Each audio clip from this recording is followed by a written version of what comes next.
Hi there, welcome to Mirror World News. Time to add a little romance to your novel. Stay tuned.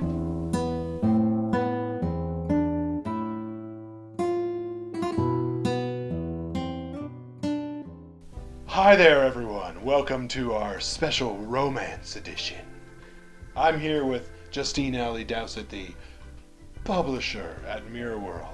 And today we're going to be talking about romance novels, or more specifically, romance in your novels. Or what's the difference between a romance novel and just having romance in your novel?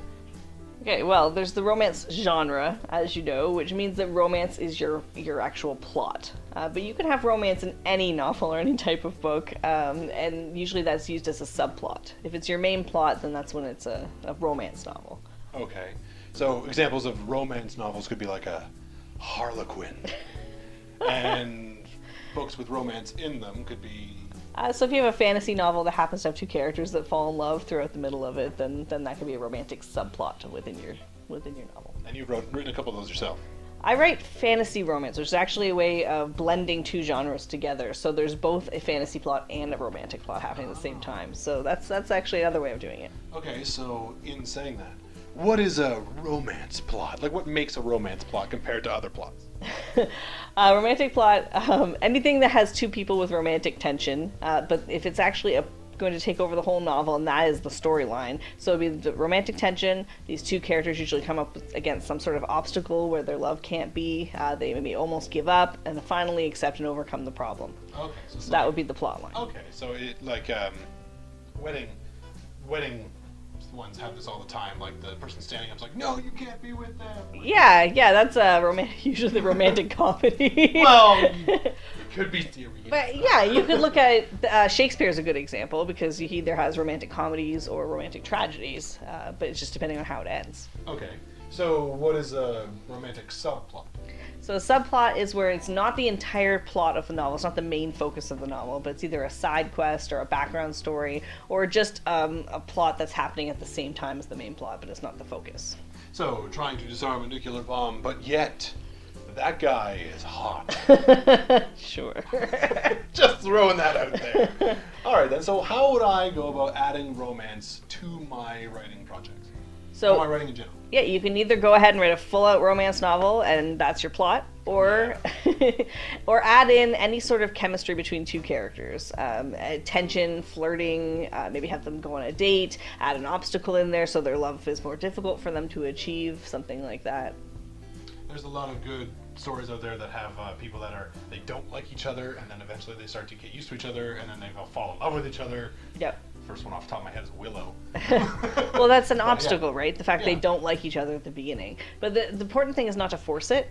Because if those characters don't like each other and it's not in a flirtatious kind of way, don't push them into a relationship. If a relationship doesn't work out in the end, that's okay. It can still be a romantic plot. Not every relationship has to end and happy ever after or has to work out. Exactly. Right. Now, do you have to have romance in a story? Like, is that just the generic go-to subplot you have to have for every book you write, or?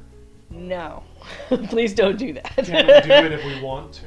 Yeah, if you want romance in the book, that's great. But if it adds to your story, that's better.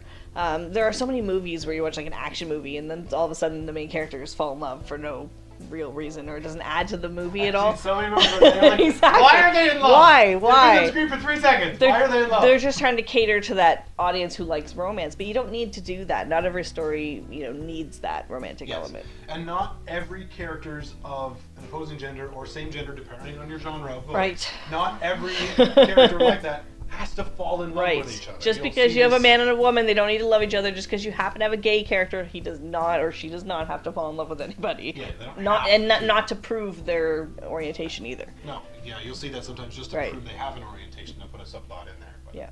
Okay, so let's say, for example, I'm not a romantic person. Hard, I know. How would I go about adding that into my writing? Like, what are some examples or some tips or tricks that could be used to throw that in there if you're not necessarily a romantic person? Okay. So if you don't have the experience, to draw on yourself. Well.